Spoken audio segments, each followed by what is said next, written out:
Bonjour à tous, c'est Pastille, j'espère que vous allez bien. Aujourd'hui, nous allons planter un petit arbuste et ça va être l'occasion de revoir les fondamentaux d'une bonne plantation. Alors, c'est un petit arbuste, un petit fusain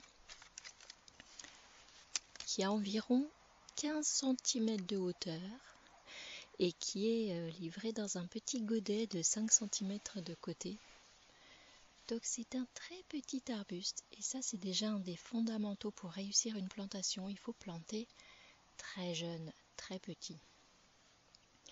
Parce que ça reprend mieux, la plante s'installe mieux et est moins traumatisée par son changement d'environnement. Alors je vais le planter un petit peu en bordure de chez moi, mais c'est un endroit où il y a déjà un petit peu des plantes sauvages et notamment des ronces, donc il va falloir que je fasse un petit peu de nettoyage. Et je vais commencer par ça. Un des deuxièmes fondamentaux, c'est l'emplacement. Il faut que l'emplacement de l'arbuste soit vraiment idéal pour lui. Donc là, en l'occurrence, c'est un arbuste qui apprécie la mi-ombre ou le soleil, mais en situation assez fraîche quand même. Donc je vais le mettre à un endroit qui n'est pas très loin de jeunes arbres que j'ai semés il y a maintenant 5 ans et qui font pas encore beaucoup d'ombre mais qui vont en faire bientôt. Et je pense que là il sera au bon endroit. La terre est très humifère, elle est drainée mais riche, donc ça devrait être parfait pour lui. Et ben j'y vais, donc j'ai avec moi une pioche pour éventuellement enlever des grosses pierres qui seraient dans la terre. Alors évidemment, un godet de 5 cm de large, vous imaginez, ça prend pas beaucoup de place dans la terre. Avec une cuillère à soupe, on pourrait faire le trou. Sauf que non.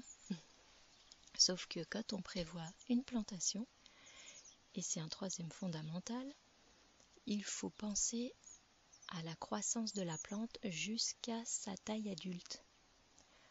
Donc cet arbuste-là, il fait environ 2-3 mètres de haut et de large. Il est un peu plus large que haut quand même. Il est assez ramassé. Mais il faut imaginer que les racines en dessous, elles font à peu près la même taille.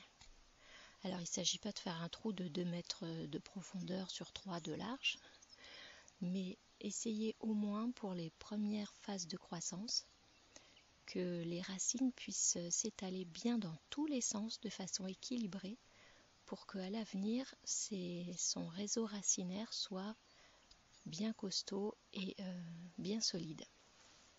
Donc je vais quand même faire un trou un petit peu plus gros que son godet.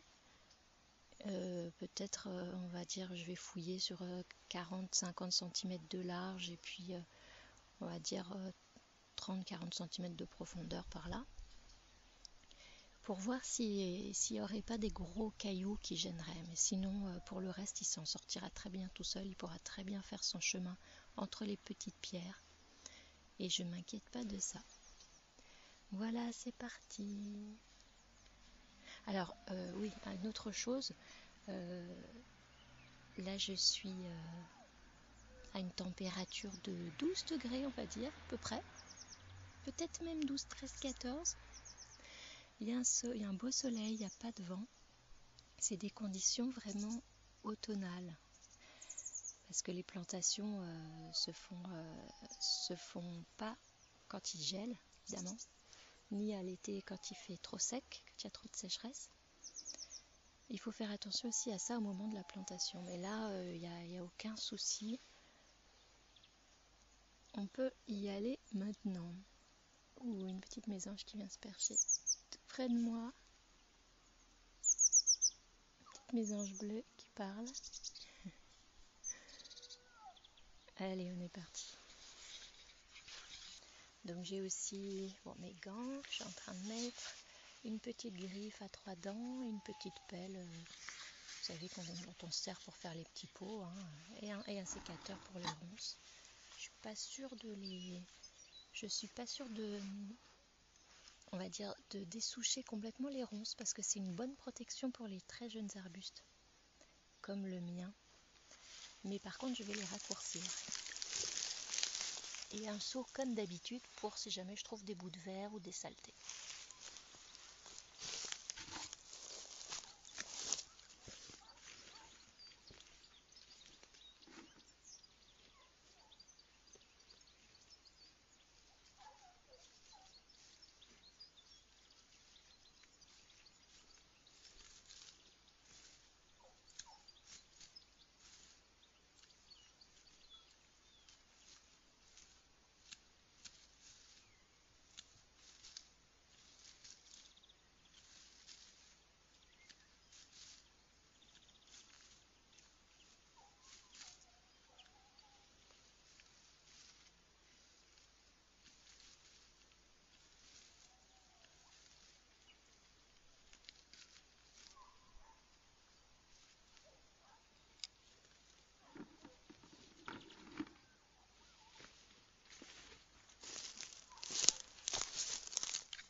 Alors finalement, je vais échanger mon sécateur contre une cisaille à haie, ce sera beaucoup plus pratique pour les ronces.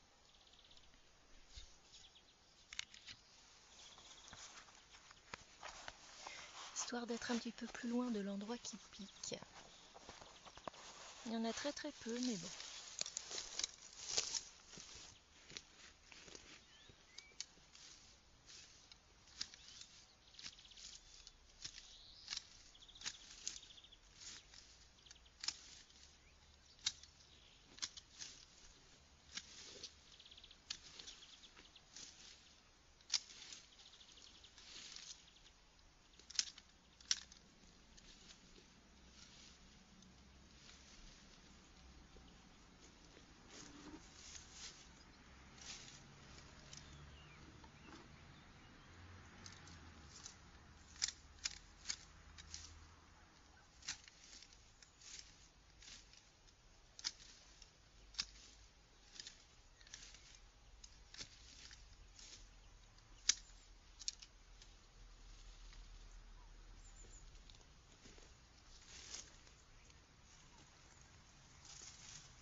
Alors bonne pioche, le sol est vraiment excellent cet endroit-là.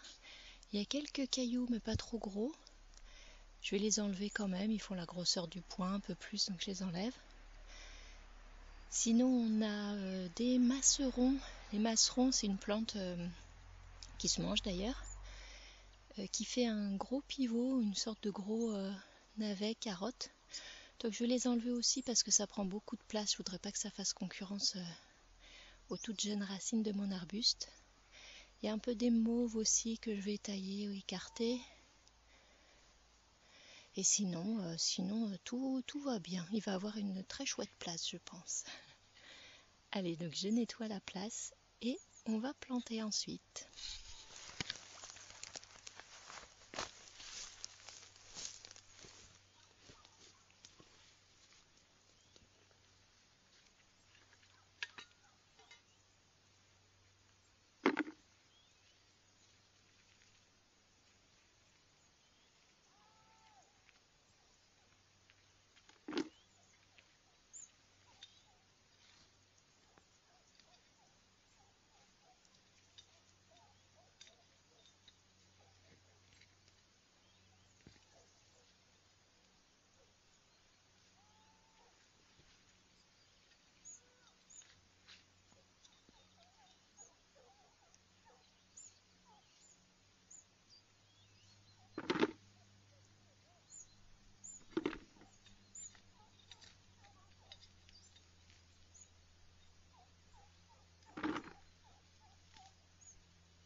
Voilà, la place est faite.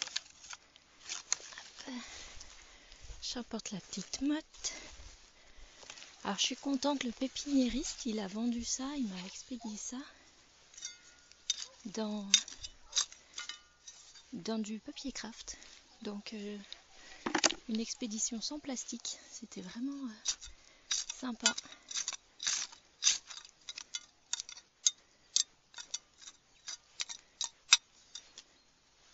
Voilà, donc j'ai retiré les derniers cailloux. Et maintenant, je ne sais pas si vous allez entendre le bruit que ça fait.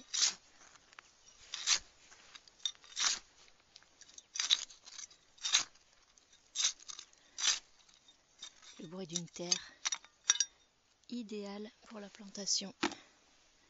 On s'enfonce comme dans du beurre.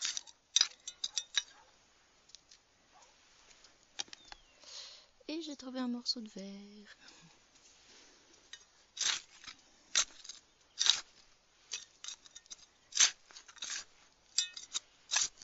Voilà.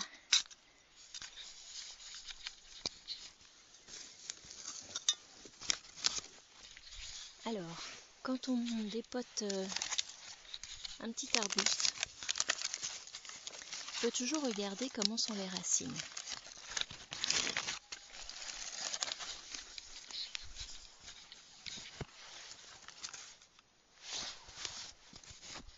Si le pépiniériste fait bien son travail, on aura des racines qui iront dans tous les sens et qui ne feront pas le tour de la motte. Quand les racines font le tour de la motte, on dit qu'elles chignonnent. Ça veut dire que la plante est restée trop longtemps dans ce pot et que les racines ont grandi, ont cherché un endroit pour plonger, pour aller chercher plus de nourriture et ne l'ont pas trouvé. Donc c'est très embêtant parce qu'il faut démêler les racines et les remettre dans le bon sens, les tailler souvent pour qu'elles se ramifient comme il faut. Alors là c'est absolument parfait, de toute façon le plant est très petit, très jeune. Donc je vais juste brosser un tout petit peu pour que les petites racines aillent bien vers le bas et vers l'extérieur. Et puis c'est parti, on fait un trou et on plante.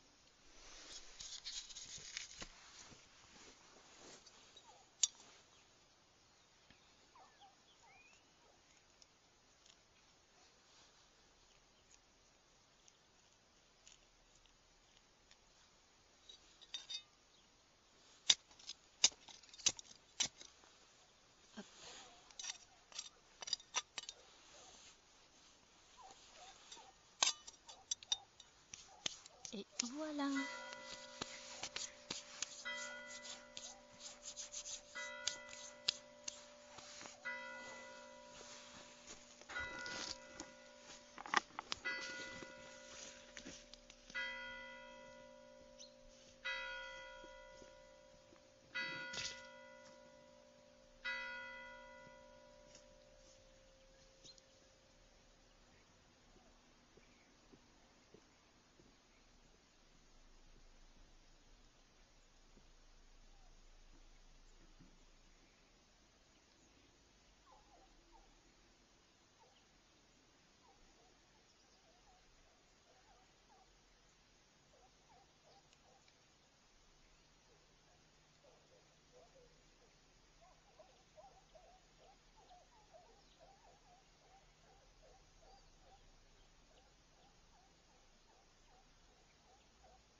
Pendant que la cloche sonnait, j'en ai profité pour aller jeter les cailloux que j'avais trouvés.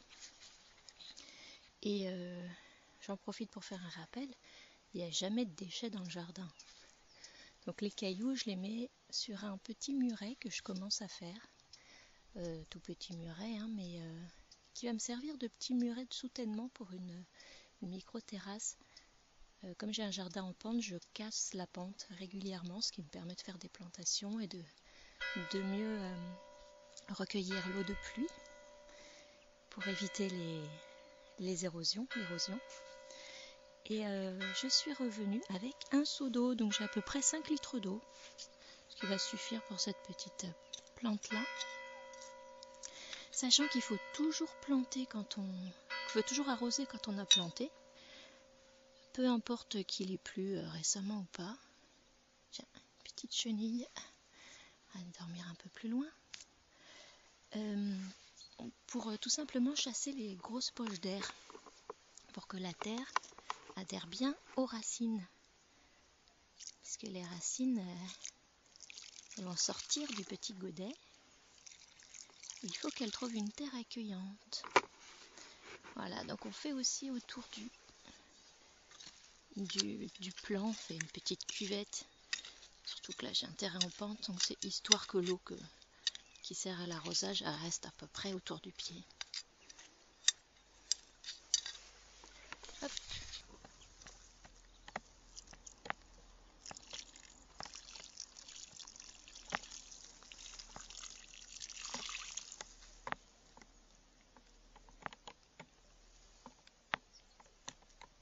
J'attends que ça boive.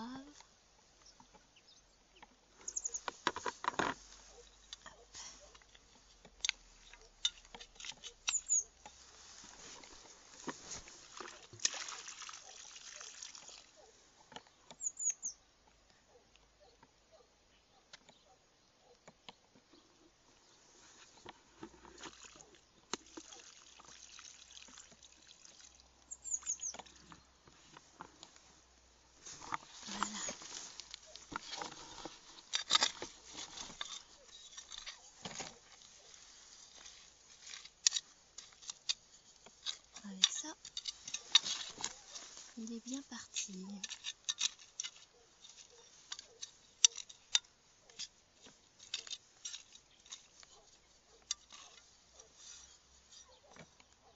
Okay. Alors je récupère les herbes que j'ai retirées pour lui faire un petit paillage pour commencer. C'est quand même un arbuste, donc on n'a pas trop peur que les petites herbes se réenracinent et lui fassent concurrence. Surtout qu'on garde les racines à l'air. Et ça protège toujours le sol. Ouf. Ça protège toujours le sol des grosses pluies. Donc ce que vous avez entendu, c'était des coups de fusil parce qu'aujourd'hui il y a la chasse.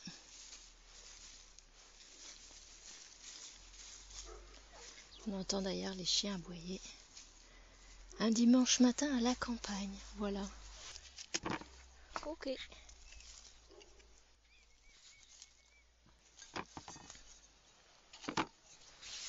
Ben on a terminé. Alors je récapitule les fondamentaux pour la plantation. Pour que votre plante, votre arbuste ait un bon départ dans la vie, déjà lui choisir un emplacement idéal. Donc regardez s'il préfère l'ombre, la lumière, le soleil, pas de soleil, le vent, pas de vent, la qualité de la terre, est-ce qu'il faut que la terre soit riche ou pauvre, bien drainée ou plutôt humide, tout ça. Et puis l'emplacement aussi par rapport à vous, que ça ne vous empêche pas de passer, que ça gêne pas dans le jardin, que vous puissiez le voir. Pensez évidemment à sa hauteur, sa largeur, tout ça. Ensuite, choisir une plante petite. Plus c'est jeune, mieux ça reprend. Plus c'est vieux, plus ça risque de mourir avant de se réenraciner. Et puis surveiller les racines, qu'elles soient dans le bon sens. Bien préparer le sol, plus large que la motte. Bien arroser. Pailler un petit peu. Protéger. Souhaiter bonne chance. Et c'est parti, voilà. Petit fusain. Bon bah c'était pas très long. Alors oui, autre avantage. Quand vous plantez jeune, ça prend pas beaucoup de temps. Les trous sont petits, faciles à faire. Et je vous assure que ça fait une différence. Voilà, vous l'avez peut-être expérimenté déjà vous-même.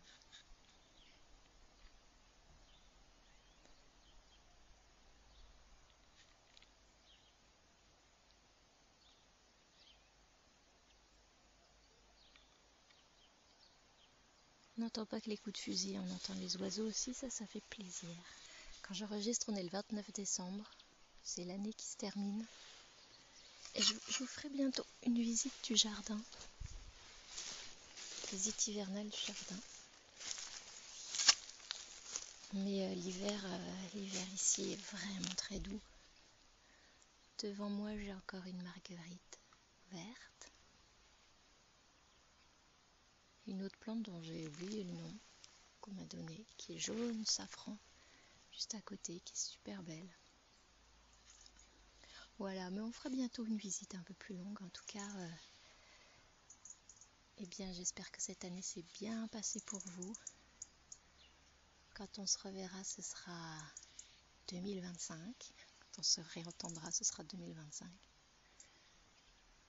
Donc, très bonne année à tous. Et à très bientôt.